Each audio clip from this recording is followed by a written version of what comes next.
Hey guys, it's Nick Benson. You can follow me on Twitter at PackerNation2K.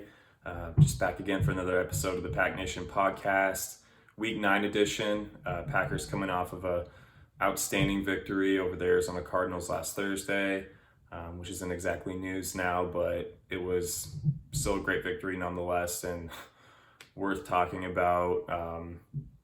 Great win. I mean, many are labeling it the best win of the Matt LaFleur era, and I would have a hard time disagreeing. Packers obviously had everything stacked against them in that game. Obviously, you know by now, without the top three receivers and Devontae Adams, Allen Lazard, Marcus Valdes-Scantling, without your left tackle and David Bakhtiari, your starting center, Josh Myers, without your starting outside linebackers, Jaire Smith, and your top two starting cornerbacks to start the year, Jaire Alexander and Kevin King. It's a lot of talent there, a lot of starters, and despite all of that, despite the fact that the team was on a short week, going on the road against the only undefeated team in football, Packers found a way to get it done. And I mean, you can only say so much about Aaron Rodgers and the things he's accomplished in his career, but this is a big one. I mean, everything he had stacked up against him. We know that every Sunday the Packers play and he's the starting quarterback. We know the Packers have a chance, but he proved that last Thursday night. And, it's not to say that he just did it all by himself. I mean, and he had an efficient day. He didn't blow doors off anyone, with just the 2 touchdown passes and the less than 200 yards. But, the Packers ran the ball very effectively with Aaron Jones and A.J. Dillon. I mean, that's been a perfect duo there, that thunder lightning combo. The Packers protected well for Rodgers. The defense played very well. I mean, obviously did give up its big plays and nearly lost the game there at the end, but Rasul Douglas comes up with the play to seal the game. And I mean, just talk about a story there for that guy. He was on the Arizona practice squad, about a month ago. Packers signed him October 6th off their practice squad, and he comes up against the team that cut him. They didn't even think he was good enough to be one of the top 53 players on their team. Comes up with a game-sealing interception in the biggest game of the year.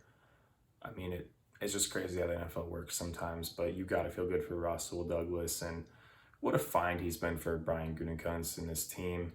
With Jaire Alexander going down, and then with Kevin King going down, and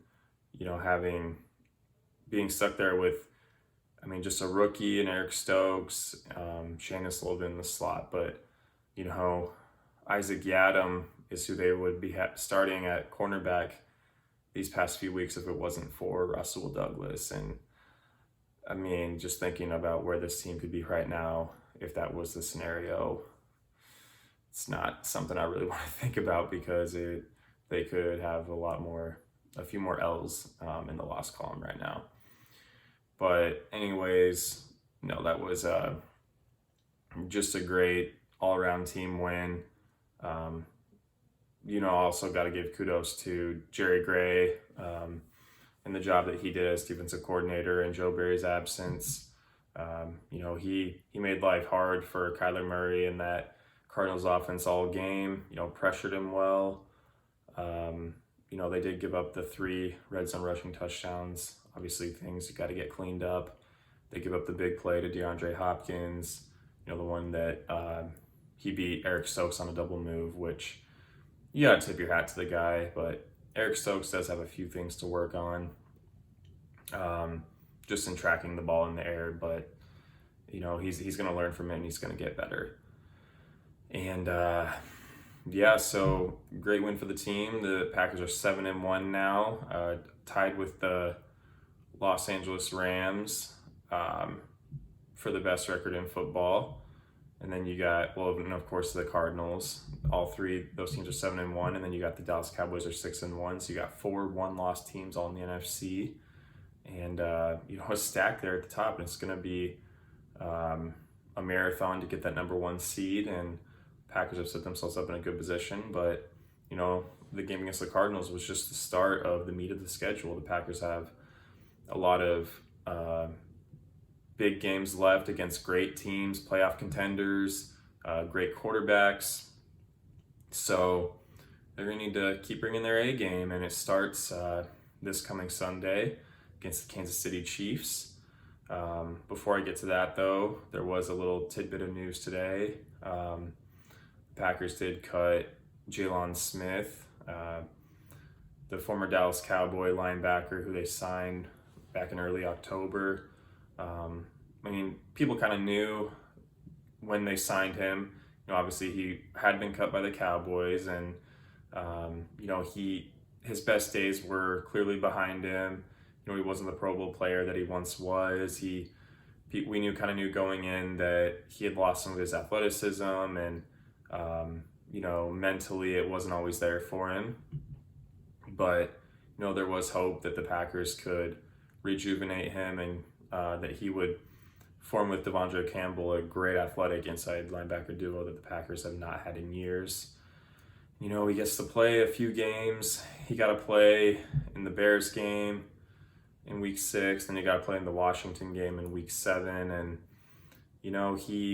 I thought he played a little bit better in the Washington game. He was close on some plays but wasn't finishing them, but ultimately wasn't making a huge impact, and he had some very bad plays on tape. And then lo and behold, he's inactive for the Cardinals game, and when you see that, a guy who's inactive as a healthy scratch, it's never a good sign. And lo and behold, the team goes out and cuts him 5 days later. And I don't blame Brian Gutekunst for pulling the trigger on the Jaylon Smith move. The Cowboys were paying him all the money anyways. The Packers were paying him the vet minimum anyways. So it was good to see, and the Packers feel like they have better options in-house, and some of these other signings have worked out a lot better. I already mentioned Russell Douglas, but Whitney Mercilus has been a very nice addition to this team and this outside linebacker room. It's been a great third guy with Jaire Smith out, and then with Preston Smith missing the Washington game. And they will rely on him the rest of the season. And, there's speculation now that Jaire Smith could be back. He had a tweet a few days ago that he's back in Green Bay and that he's ready to rejoin his teammates, which is awesome. And just thinking about an outside linebacker group of the Smith Bros and Rashawn Gary and Whitney Mercilus, and then even having John Gardman as a 5th guy, that is a great room.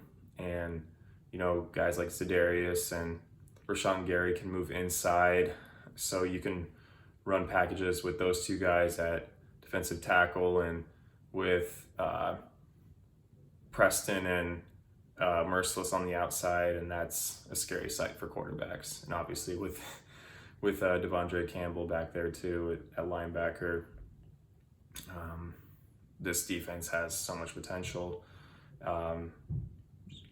Aaron Rodgers said on the Pat McAfee show today, revealed some news that Jaire Alexander, his recovery is going well, and that they hope to have him back for the stretch run. That would be huge for their cornerback room, so get him out there, and then you have a nice problem there. You get to choose between Eric Stokes, Russell Douglas, and Kevin King at who's going to be your boundary cornerback, your number 2 cornerback opposite Jaire when he returns. And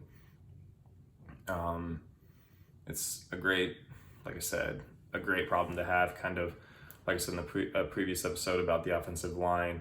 Once they get everyone back, that's a great problem to have because they have a lot of depth there. But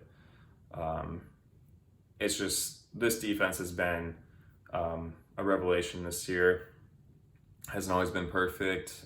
Started out very poor the first couple of weeks, but they're coming along nicely. Got that red zone issue out of the way in the Washington game, and then had some red zone stops there against Arizona, including the biggest one with the Russell Douglas interception. So you have to be pleased with that.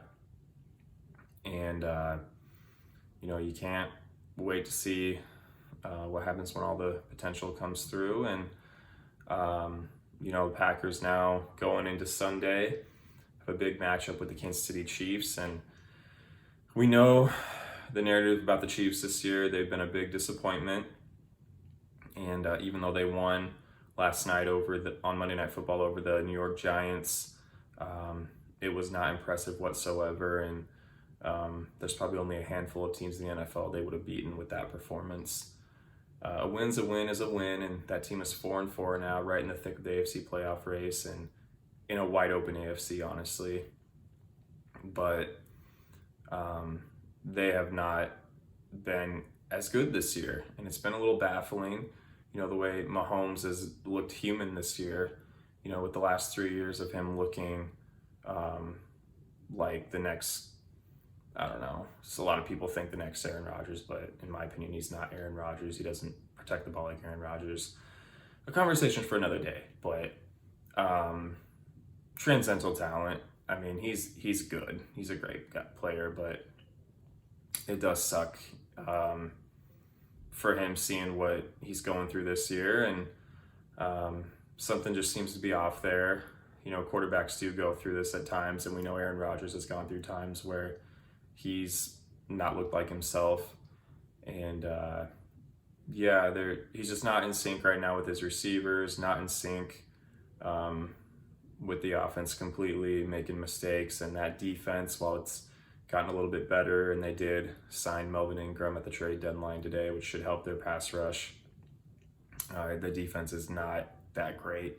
And it was always a defense that was maybe average to below average, but, can make enough big plays to get you by in these past few years. But this year, it's been an Achilles heel for them.